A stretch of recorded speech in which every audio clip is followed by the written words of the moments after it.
So there I was, a country boy from the cornfields of Lawtell and Opelousas, standing in a cave in what is called modern-day Turkey, but used to be called Ephesus, where the Ephesians lived and worshiped.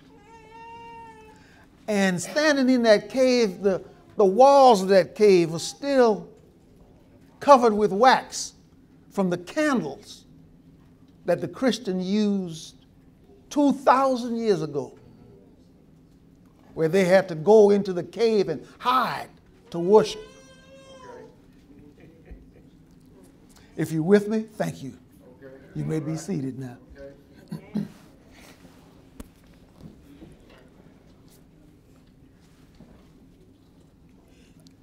It was a spiritual experience to stand there in that very holy place. Now, Paul sent 2,000 years ago, sent the Ephesians a letter. He was pastoring and teaching all of these new Christian communities that were growing up. They had spread out from Mount Calvary out across the world. And the folks at Ephesus was one of those Christian communities. Right.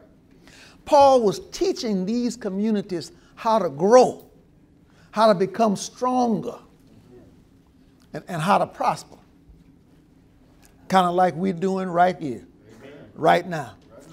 Pleasant Green, we have a shepherd. Now, I haven't seen his vision, but I've been around long enough to see when things are moving, you know. And I've been looking around, and things are moving at this church.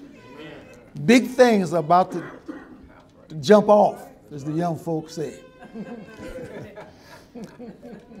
And so I thank our shepherd for what he's doing, and I thank him for this opportunity for me to deliver this message to you.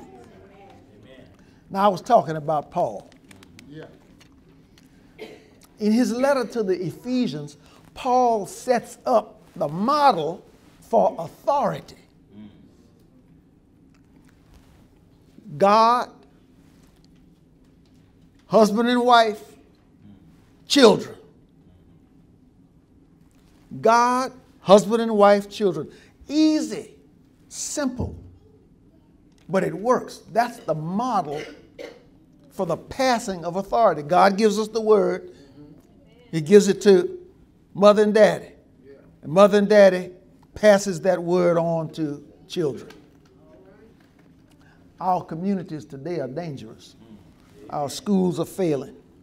Our children are unemployed. Our children set records for being thrown out of schools, thrown out of jobs, and thrown into jail.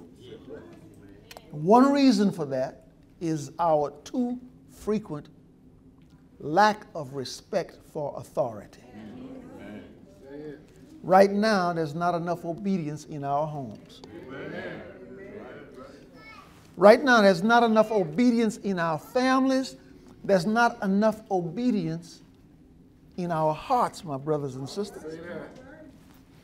That model that Paul gives us in Ephesians 5th and 6th chapters, we're not following that model. This is what Paul said. I'm going to Ephesians, the 5th chapter. Paul clearly sets forth that model for authority, and he starts at the 22nd verse. He says, "Wives, submit to your own husbands as the Lord." Now, when husbands and wives are yoked together, it's supposed to be a partnership. Like two mules pulling a plow. Now, I know y'all don't know what I'm talking about.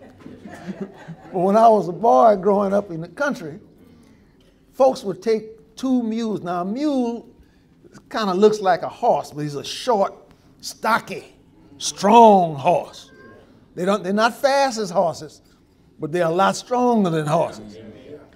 what they would do is they take 2 mules and hook it to a plow, and a farmer would go and hold that plow, guide it, and with these 2 mules working together, they could plow 10, 40, 50, 100 acres.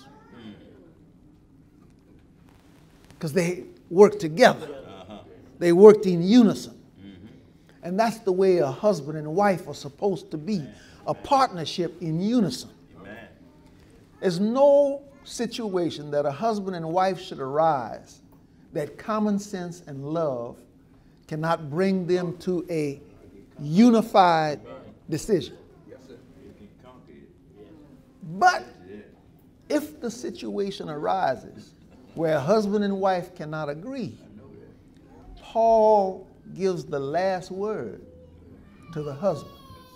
Now, some people don't want to hear that. I know. But listen to the rest of the story.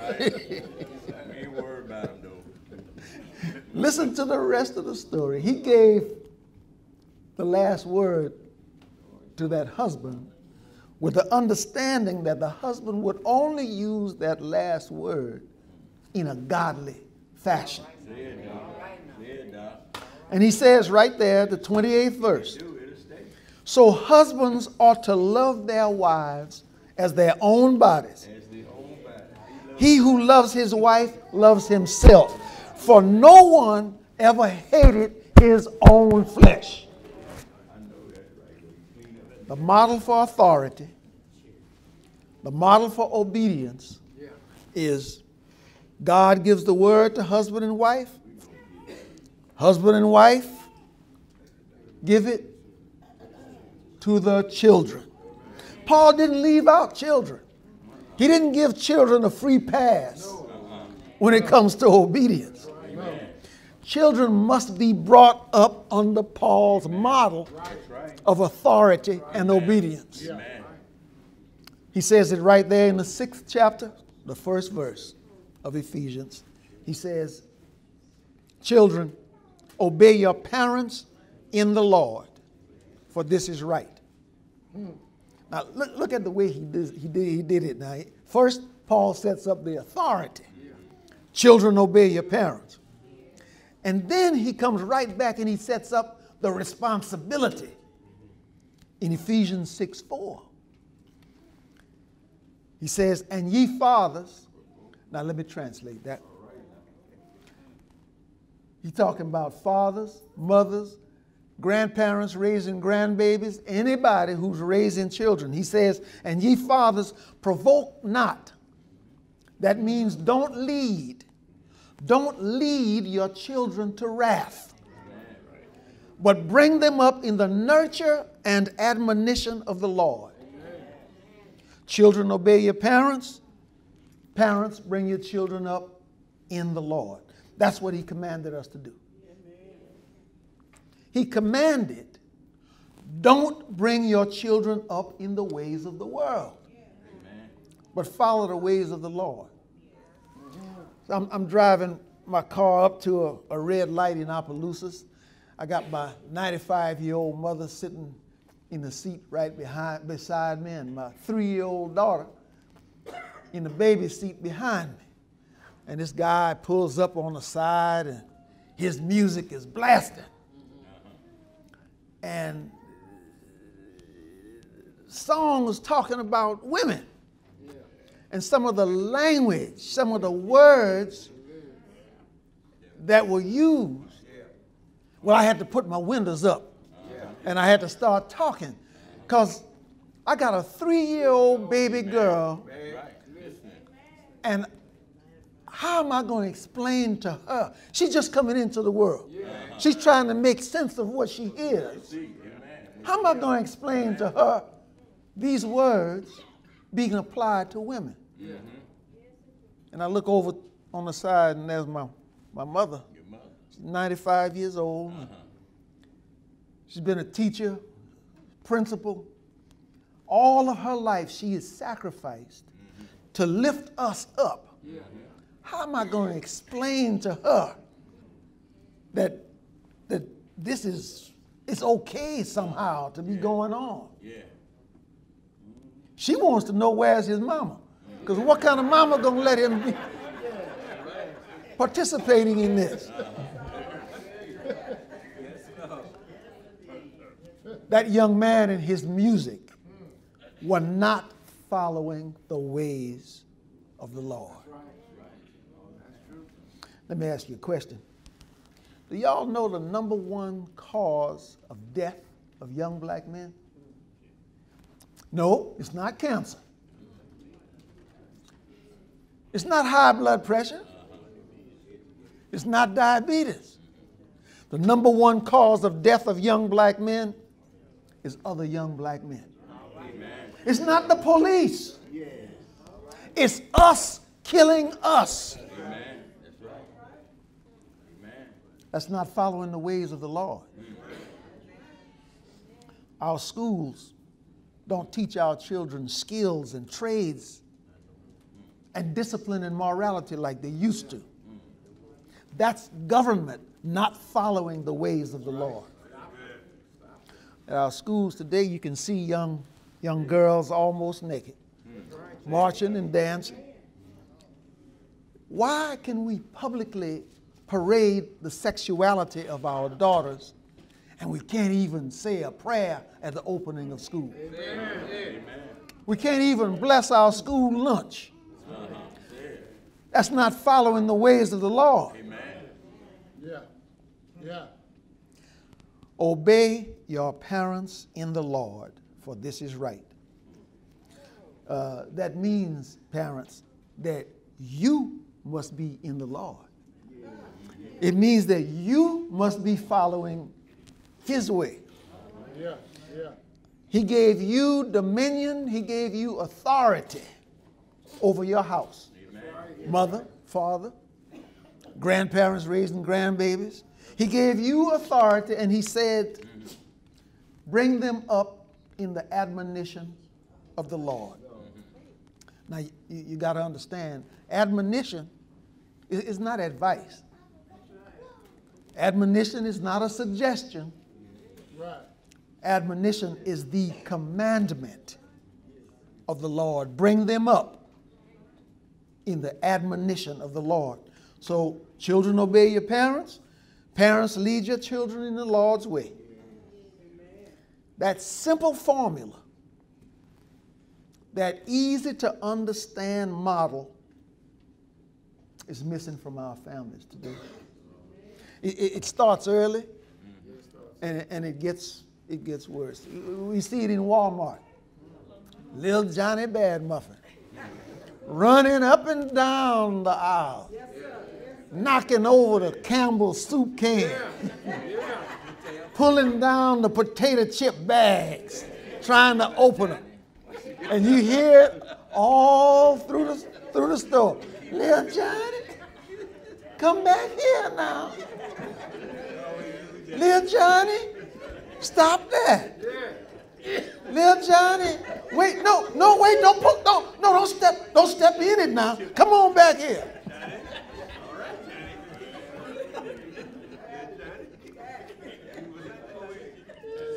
But it doesn't stop at Walmart. Little Johnny was 3 or 4 at Walmart. Now he's 9 and he's in the 3rd grade. He's in school. He has no respect for the teachers or the principals. He's a hellion. Brings violence and disruptions to the classroom. The other children cannot get an education because of all of his antics. Talk to some teachers. Better still, go visit a school. And what you will see is that too many of our young people, especially our young men, are disobedient and disrespectful to authority. There are 2 results from that. The first is that the other 29 children don't get an education. They are our children who are not getting that education.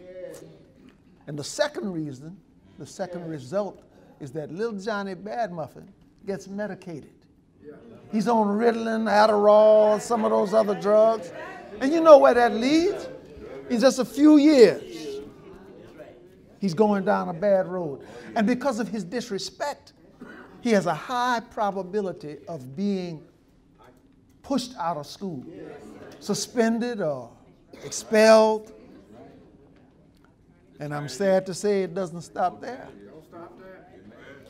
Little Johnny is either pushed out of school or expelled from school, and he's hanging out on the streets. He gets into the thug life. And he ends up in an orange jumpsuit with a whole bunch of other young men with the same background, with the same situation, standing there in the same orange jumpsuit.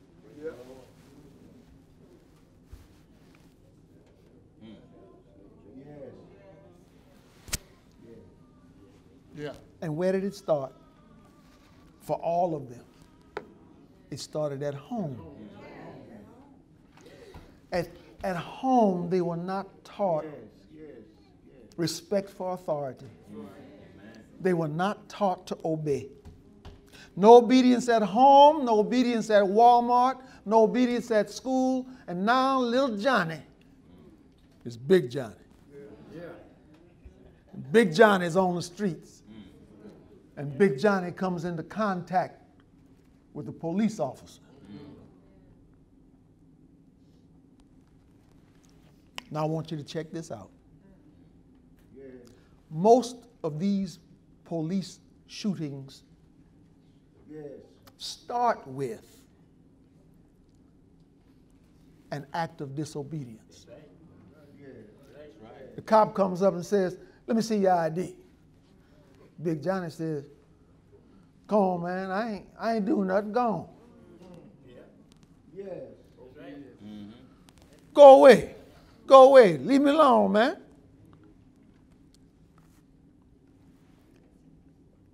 These incidents usually begin with an act of disobedience, and too often they end up with a young black man dying on the streets in a pool of blood. I'm not talking about who's right and who's wrong. I'm talking about who's alive and who's dead. You can't challenge the police from the graveyard. You got to do that from the courtyard. Bring them up following the book. Wait a minute, I got to go back here to this police thing a minute. First time I was arrested, I was 15 years old. I'm talking about the late 1950s.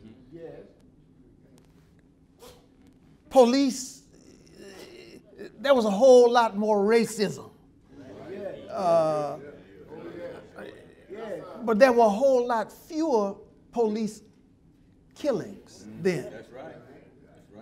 Between the time I was arrested when I was 15, I was involved in the civil rights struggle. And between 15 and 21, more than 100 times, I had an incident with the police.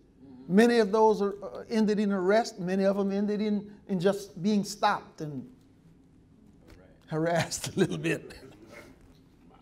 But I lived through all of that.